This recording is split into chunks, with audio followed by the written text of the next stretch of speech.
Ladies and gentlemen, the Joseph Schlitz Brewing Company of Milwaukee, Wisconsin presents The Halls of Ivy, starring Mr. and Mrs. Ronald Colman.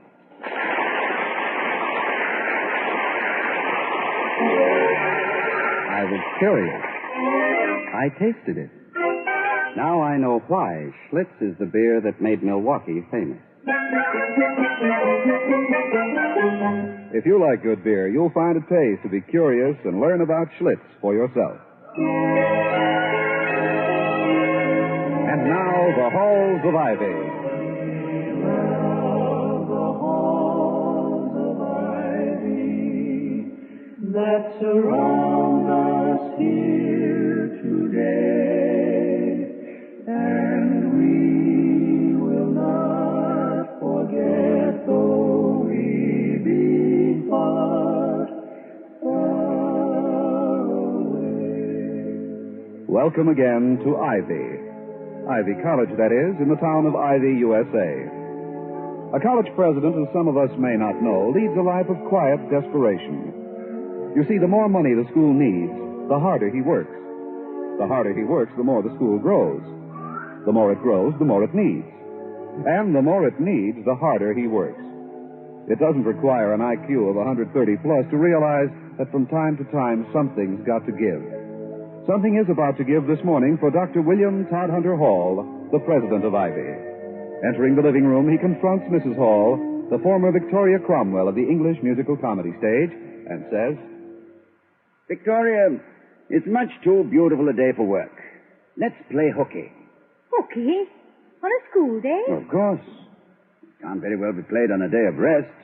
To play hooky at all, one must have something to play it from. I mean to say, those are the ground rules. Yeah, but would it be cricket? Oh, no, it's nothing like cricket. If anything, it resembles dirty pinochle. But actually, it's hooky. Well, it's a lovely idea and beautifully expressed. But you can't. You've got a meeting scheduled for 2 o'clock this afternoon with all your department heads. Quincannon, Heaslip, Gerhardt. No, I refuse to consider it. I won't spend a moment of this day cooped up indoors. Not one sun-swept, dazzling moment.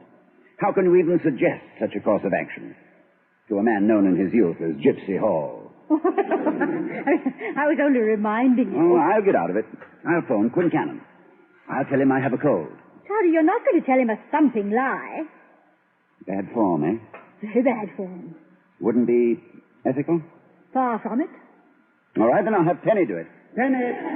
She's not here today. Oh, where is she? The English soccer team is playing at Elmhurst, and I told her she could go.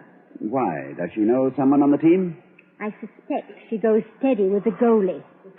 At her age? Well, the goalie's been goalie since 1914. Well, isn't there anyone in the house? Yes, Eddie Gray volunteered to help out. Oh, good. He's a nice boy. I'll have him do it then. No, Eddie! Toddy, you can't. I'm only joking. I intend to phone Quincannon myself. Just to sow the seed. Tell him a fib, one of your best friends. Victoria, as Mark Twain once put it, the truth is much too precious a commodity to throw about indiscriminately. Besides, I'm determined to spend this day out of doors. You call me, sir? Oh, yes. Thanks for helping us out, Eddie. Oh, that's okay. Do you know where the kitchen is? Yes, sir. Good. See how quickly you can put some cold roast beef into a picnic basket, together with some sliced bread, mustard, a few pickles, a cookie or two, and a thermos of milk. Yes, sir. The Prez is frisky today, isn't he? Very. You might also put in a tub of grapes for him to press with his bare feet. Well, put in what you like, but I am about to call Quincannon. I won't tell a single untruth, but I may let his imagination run riot with his own conception of my health. This is my celebrated imitation of a man 2 steps away from lobar pneumonia. Oh, give me the roll, the wide open highway, just let me roam. That you, Quincannon? This is Dr. Hall. Oh, I'm all right, thank you. No, there's nothing the matter with me. I just wanted to confirm the time of the meeting. You say it sounds as though I have a cold? Oh, no. No, it's nothing. No, I'll be all right, yes. Of course, I'll take care of myself. Yes, thank you. Goodbye. How was that? That was a performance. Good, huh? I didn't say that. I only said it was a performance. Now, you don't seem to be entering into the spirit of the thing, Victoria. Don't you think we'll have a good time? I always have a good time with you, but at the same time, I don't think you ought. Don't finish that. Doing it this way will give it added zest. The workaday world will be left to workaday people, while you and I will be dreaming in the filtered sunlight in Schultz's grove, expanding our souls, feasting underneath the bough, and thou beside me singing in the wilderness. And Schultz's grove, where paradise enow. Boy, is that corny. Here's your lunch. Unsolicited criticism, but you made excellent time, Eddie. Thank you. Now, are you ready, Victoria? Yes, sure, I'm ready. Eddie, Mrs. Hall and I are going on a picnic. But if anyone comes or telephones, you're to say you don't know where I am, and that you've been instructed not to look for me. Until you're back from the picnic. Yes. No. You're just not to look for me. Understand? Oh, yes, sir. Good. Here we go, Victoria. Oh, good heavens. What is it? Quincannon. He's in his yard across the street playing with the children. Oh, did he see you? No. You'd think, wouldn't you, that a man in his position would have something better to do? He should be working. Well, I'm sure he's finished at least one task this morning. I wonder how long he'll stay out there. I hate to lose a moment of this sunlight. I know. We'll sneak out the back way. Sneak is a rather shabby term, Victoria. Surely we are privileged to leave our own house by the rear entrance if the whim seizes us. I beg your pardon. I accept your apology. Now let's sneak out the back way. Oh, give me the road, the wide open highway. Just let me roam. I tell you what we'll do. We'll take the car to the edge of town and walk the rest of the way. In which direction? As the impulse moves us, the whole wide world lies before us. This is fun, isn't it, Victoria? Fun? Going from the front door to the back door? Fun? No. I mean, there's a sense of excitement about leaving the house on the spur of the moment. For a journey that might take us anywhere. There's no telling what we'll find beyond this door. No, there's one way of telling. I'll open it and see. Look, close it, quick. What's the matter? Professor Heaslip. In our back garden? What's he doing? Setting up an easel and a canvas. I did give him permission to paint our old sycamore whenever he wished. Well, what the devil does he mean by frittering away his time in this manner? He should be working.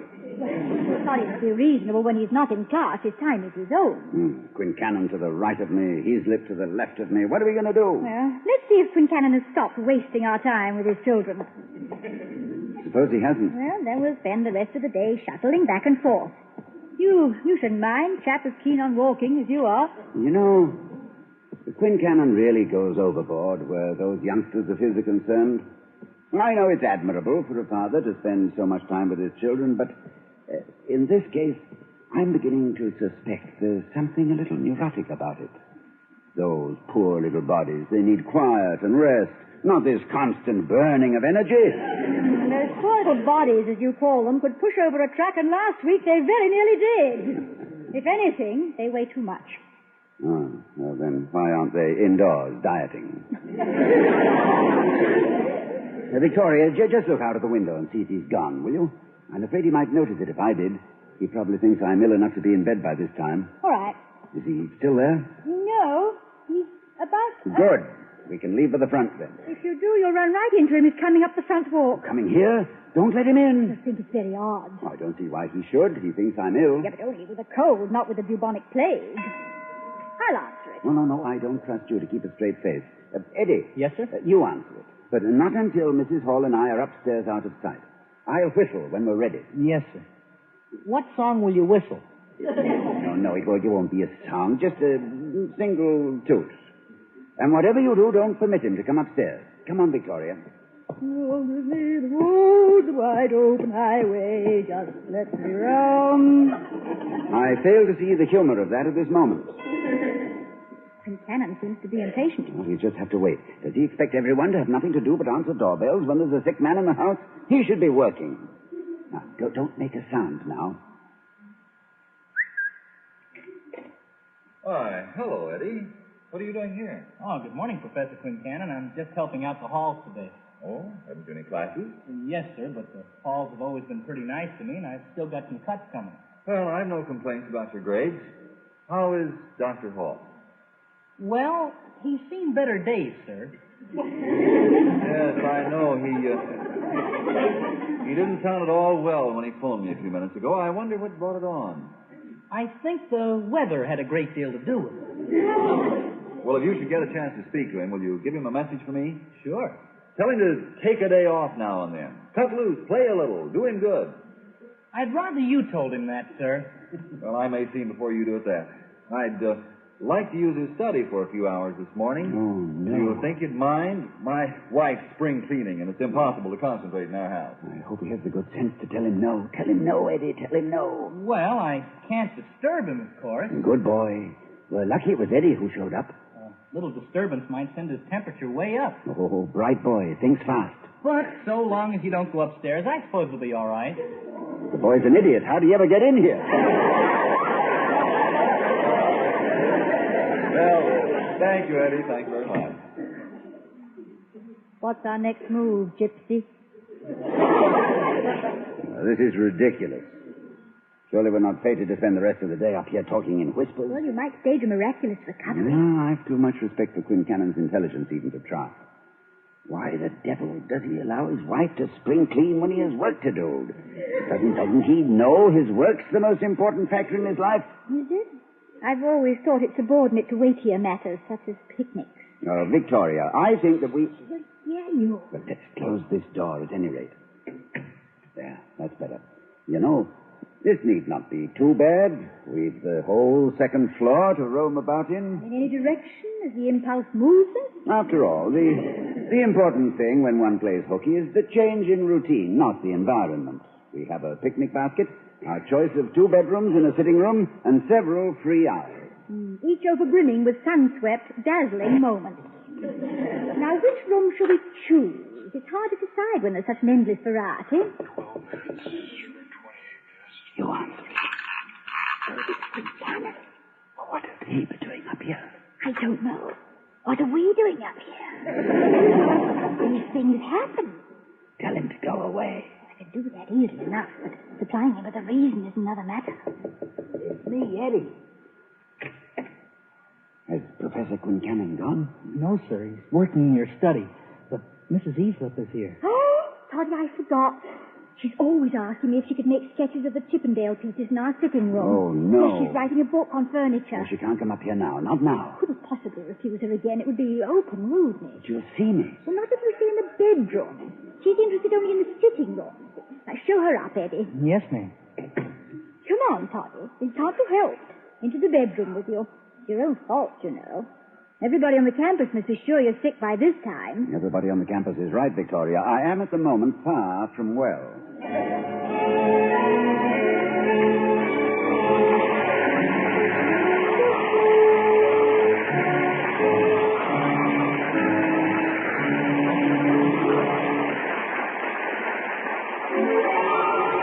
I was curious.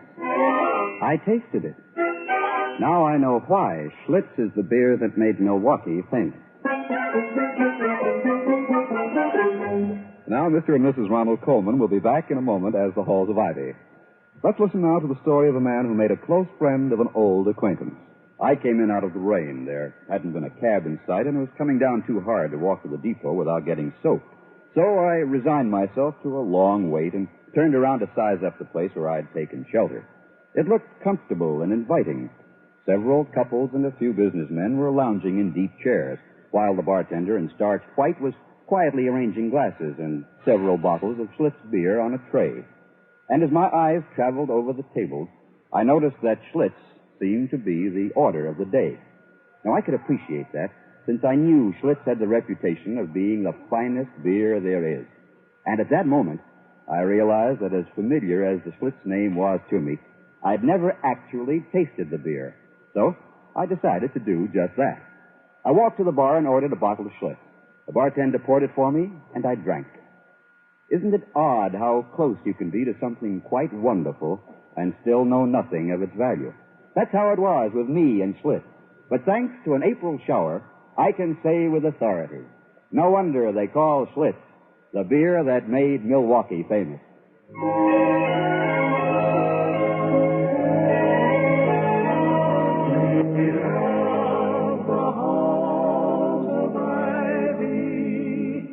That surround us here today. Returning to the halls of Ivy, we find a determined Dr. Hall just leaving home with Mrs. Hall en route to the long-delayed picnic. Dr. Hall says, Any sign of Quincannon or any of the others about? No, none. I thought they'd never leave. What a beautiful day. That sunshine feels good, doesn't it? We'll have a lovely picnic. Too bad we had to leave all the food at home. Well, I couldn't very well be going to a doctor's office with a picnic basket on my arm. I tell you what, we'll pick up a few sandwiches at that diner. What's the name of it? It's advertised as the Dewdrop Inn, but the students who have eaten there inform me it should be the Dewdrop Dead. What a wonderful day. Just feel that sun. You want me to drive? Yes, you take the wheel. It'll be more in character if I simply sit beside you and hold a handkerchief to my face. Removing it only to show a brave little smile. Precisely. Where to? Schultz's Grove, straight ahead. Ah, what weather. I must confess I enjoy playing hooky. No trouble with your conscience? None, honestly. No conscience trouble at all. I mean that. Really. It's a fact. No, truly. Literally none. Actually. Well, why should it trouble me? Yeah, I nearly asked. It's no great crime I'm committing. Surely a man is entitled to a day in the sun. It's not as though the meeting won't go just as well without me. Quincannon will be chairman. He's fully acquainted with the general tenor of my thoughts regarding the new curriculum. Matters will proceed just as though I were there in person. Don't you think? Of course. No, really, I mean it. Don't you? Well, of course. Look, turn left here. Well, it's not the way to Schultz's Grove. Well, Schultz's Grove is pretty far away for such a late start, and the river is much nearer and a nicer place for a picnic. Even sunnier, in fact. All right. Now tell me, exactly why do you think the meeting won't go just as well without me? Well, I didn't say that. You mean you merely thought it? No, not at all. Well, Toddy. I disagree with you. I think it will go just as well without me. Well, I know what's on your mind, of course. You're thinking that although Quincannon knows my views regarding the new program, he doesn't feel as strongly about it as I do and is therefore apt to be lax in presenting my thoughts. Well, I know Quincannon better than you do, and I trust him. Look, turn left here. Turn left, but that won't take us to the river. Yeah, I know, dear, but if we spend a day at the river, I'm certain to be sunburned, and everyone will know I wasn't ill. Besides, Burroughs Corners is nearer, and we can sit at tables in the shade. All right. No, I can't agree with you. I trust Quincannon. Of course, you're thinking, but can you trust his lips, aren't you? Am I? You see, I can read your mind like a book. Well, the answer is no. One cannot trust his lip in these matters. He'll try to increase the number of courses in his department and, in spite of Quincannon, throw the whole balance between the sciences and the humanities out of kilter. What's a kilter? A kilter? Why, a kilter is a Scotch tailor.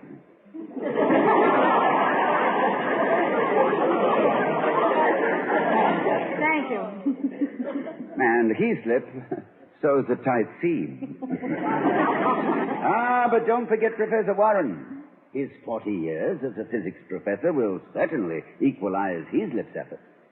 Turn left here. Your Burroughs Corners are straight ahead. I know, darling, but Hudler's Landing is much nicer. Aye, sir. Yes, I know exactly what you're thinking. Warren is old and feeble and likely to fall asleep, letting Heaslip carry the day.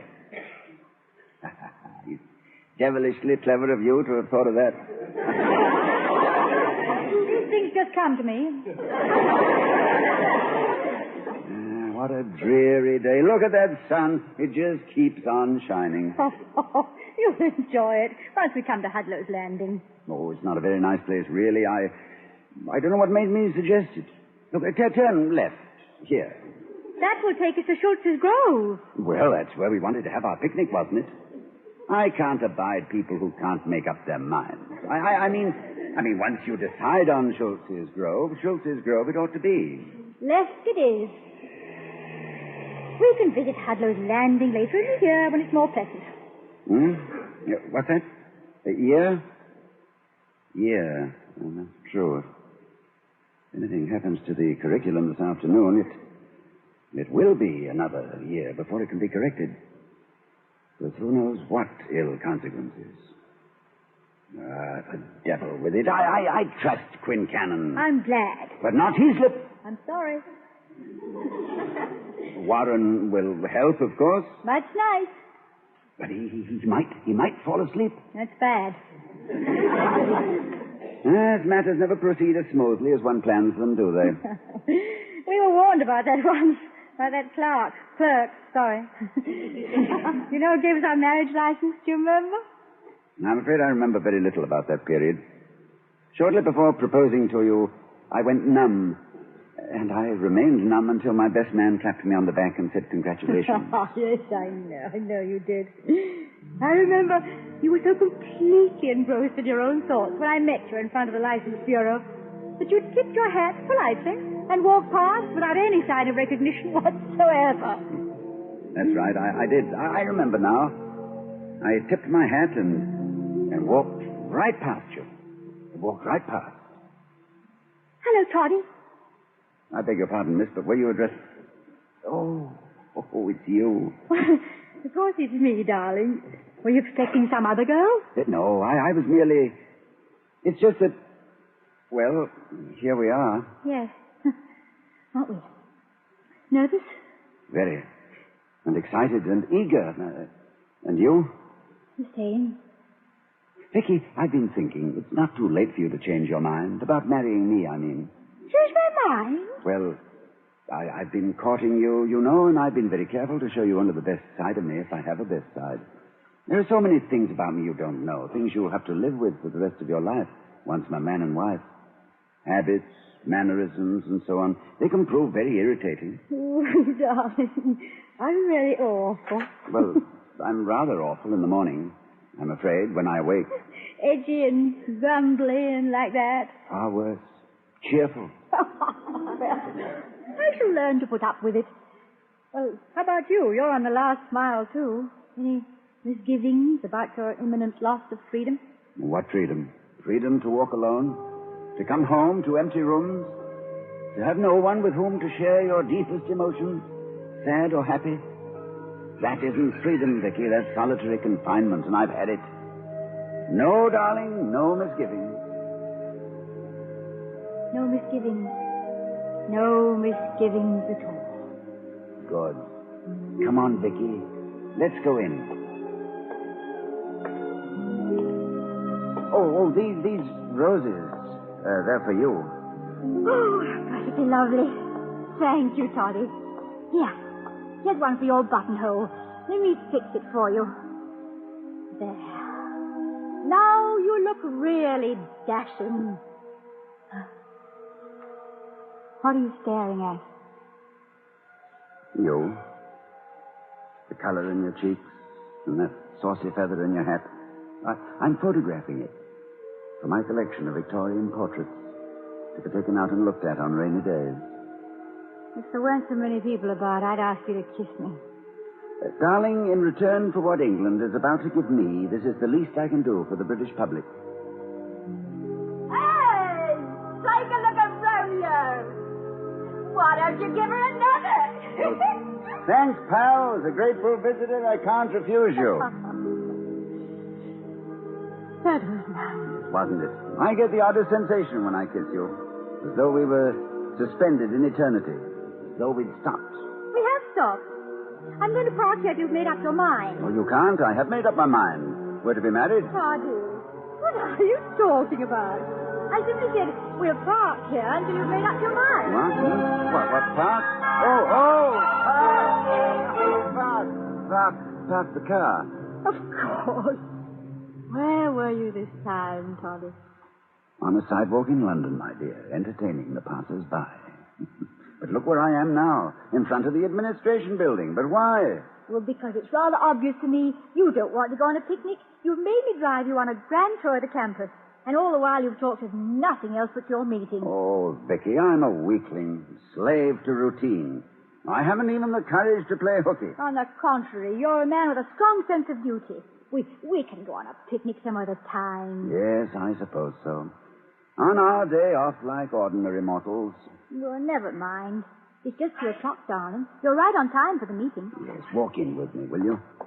I'm sorry I've messed up our whole day. Oh, you haven't. Come on. Where is it? The Great Hall? Yes, and I... Oh, good heavens, the doors are closed already.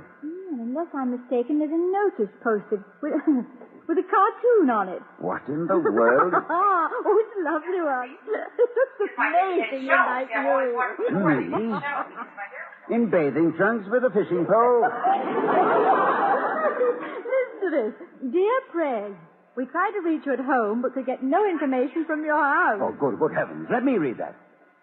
Our wives have mutinied due to an excess of hot sun and fleecy clouds during the morning. Please meet us if you can. We've called off the meeting. We're picnicking at Schultz's Grove. Having wonderful time. Wish you were here. Signed, the boy.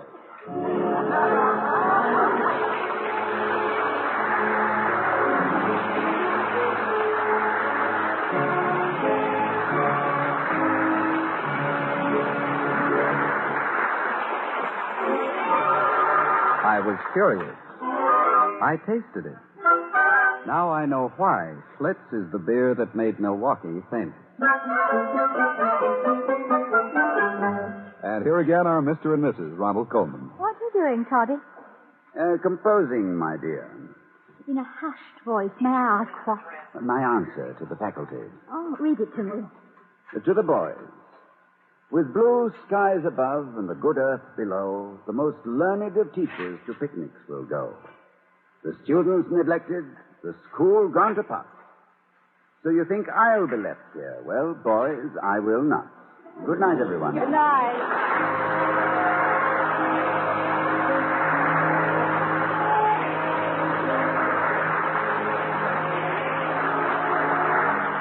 We'll be seeing you next week at this time at The Halls of Ivy, starring Mr. and Mrs. Ronald Colman. The other players were Frank Martin and Gil Stratton, Jr. Tonight's script was written by Walter Brown Newman and Don Quinn. Music was composed and conducted by Henry Russell. The Halls of Ivy was created by Don Quinn and directed by Nat Wolf. From the Joseph Schlitz Brewing Company of Milwaukee, Wisconsin, and The Halls of Ivy, our heartiest congratulations to station WIBA in Madison, Wisconsin, during this week of their 25th anniversary. Hi, Everback speaking. Oh, we love the halls of ivy that surround us here today.